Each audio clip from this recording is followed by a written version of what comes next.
Okay.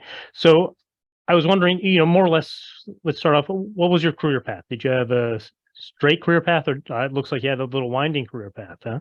Yeah, when I give advice to students, I tell them do not do what I did. Every scientist in general and physicist in particular, to make a go of it, you got to really be a bit of a cocky bastard. You got to be arrogant. You think you're good. But over and above that, I've been really lucky to have been able to do what I did. So started off Star Trek stuff, quantum gravity, working with Jim Hartle. I looked around me one day and I saw, oh, this is interesting. Last year, there was one postdoc opening in quantum gravity. There were 40 applicants. And these were all monster mind kind of people. I think maybe I should change fields. So at the time, I would actually been on my own investigating what is now called machine learning. At the time, it really had no name.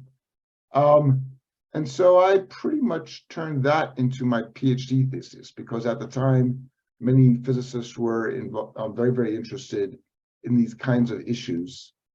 Some of them still are in the precise context of things like applying replica method to spin glass models of neural nets and so on. But it was much more pie in the sky back then.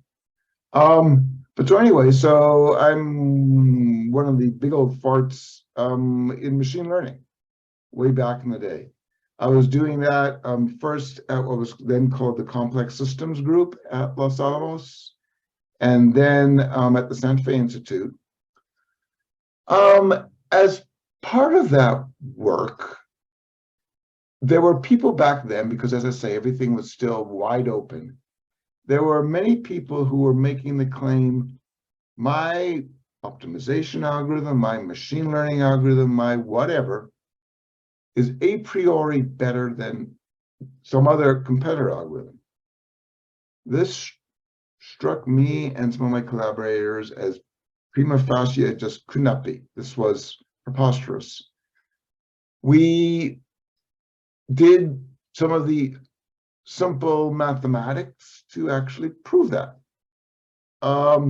It's got some very actual deep implications, but at a intuitive level, you can view like David Hume's argument that induction is not derivable from first principles. We in essence formalize it. Called these the no free lunch theorems, published them. Okay, good and done, move on. They caused a massive firestorm. People did not like being told that their favorite algorithm that they've been pushing all these years, saying it was better than others, that the claim could not be proven from first principles. Maybe it is, maybe it isn't. I was just a postdoc. But there were people, for example, giving keynote talks at conferences, and I'm in the audience, and they start off by saying, Wolpert is a Neanderthal who has set the field back by 5 years.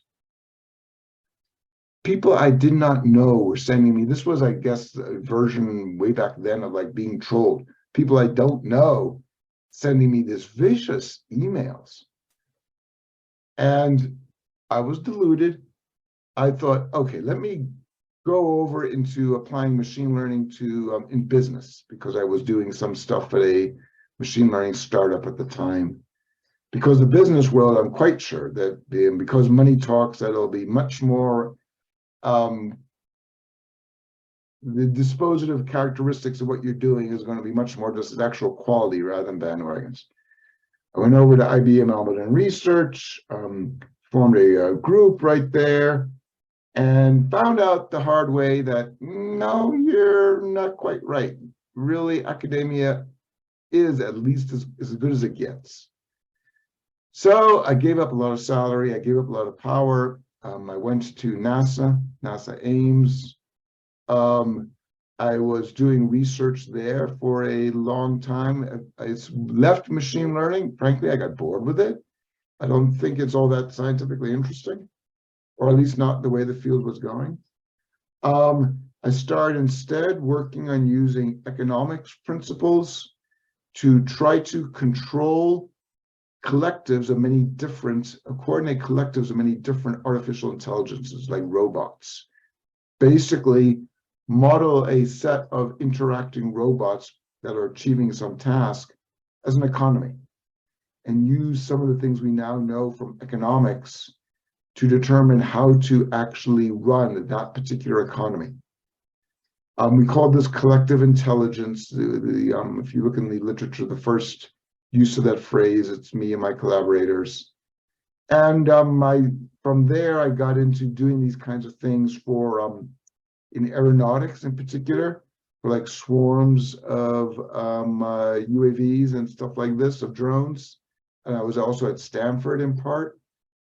But as I mentioned to you another time, I've got no discipline, and I started to get a little bit anxious. I wanted to change fields again. So I was recruited actually back to Los Alamos as what was called the Ulam Scholar, and I was then doing a lot of game theory. From there, I went back to the Santa Fe Institute, where I've now been for about a decade, and I'm not really doing game theory all that much. The reason, and I'm very happy to say this, is because game theory and economics are the most dogmatic of disciplines. I've been in many, many fields. Physicists are arrogant as hell. Economists are dogmatic as hell. And you can eventually get through arrogance. You can't get through dogma. So I found myself, I was very interested in if there were any ways of defining for a dynamical system how much computation it's doing, just given a dynamical system where I've not identified beforehand what the variables are and which ones are what logical variable. That led me to stumble across all the stochastic thermodynamics work. To be quite honest, I did ran a spreadsheet, so to speak, in my mind. I thought about it and I realized, wow, these people, these physicists, they don't know what they've got. Could have these massive implications for computation, but they don't know computer science, and the computer scientists, they don't know anything about physics. To actually try to nucleate this, it's going to be a long, hard haul, but I'm going to do it anyway. And so that's the primary thing I've been doing now for a decade. There are other things having to do with smart contracts on blockchain and AI. That's another project. Inferring stochastic differential equations from time series. That's another project. Foundations of math is another one. But the plurality, if not the majority of my work, is stochastic thermodynamics of computation. And it's starting to catch, and that's gratifying. It's tiring as hell, but it's gratifying. Well, excellent. So, yeah, we're going to be talking about stochastic thermodynamics in the podcast coming up. So I think that's really a great place to end, because, I was going to ask you, what are the things you're doing now after you got through with that, but you just went through them, right? So there you go. So perfect. I mean, I always like it when people have these circuitous paths. Now, that's not fun for you, but it just there are just far too many people that go PhD, postdoc, and so forth. In the exact same field. There are two reasons for that. I've sort of found I know more about all these different disciplines, probably because of my career path than just about anybody, just because I've bounced around so many. But some of the reasons for that are it's because despite all the incentives supposedly out there for a multidisciplinary, the real ones, things like your tenure decisions and so on, they are all very much do the same thing. To give you an example from economics, there are many stories. This was true at least as of a decade ago when I started phasing out that work, the game theory work. There were, at the time, there had been many instances of people coming up for tenure decisions in economics departments who had articles in Nature, front page even in Nature. That was explicitly dismissed by the tenure committee because it wasn't on so explicitly in wasn't in an economics journal. So there are still massive incentives to just do what you were trained in, don't think, just do it. In addition, I've actually found that many people get very uncomfortable and uneasy if they stray off the reservation, so to speak. If they try to do things that they weren't trained on, that makes people feel exposed and dangerous, many of them. So I think there are the two processes that are at work that unfortunately are synergistic, that they feed one another. Yeah, no, that's a big problem, especially as we continue on, and there's just more and more connections, right, that are showing up. But we're still stuck in the fields, right? And that's Yep. it's one of the There are these science of science studies that are coming out. Many people are doing this.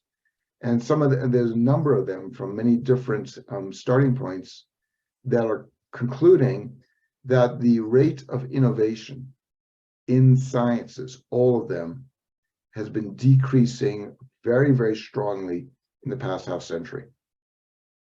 And the only explanation people can find for it is basically the sociology, the incentive structures that are in place. well, everything seems to be calcifying is kind of what it looks like. Yeah. Yep. Okay. Well, that's a really happy note to end everything on. So, Really. but I'd like to thank you again for coming on the podcast, and I'd also like to thank you for doing these questions, so everybody can get to know you a little bit. Okay, well, thank you. It Thanks. was great talking with you. Great to get to know you just a little bit. It was great talk. Yeah, it was great talking to you. I mean, this is a lot of fun.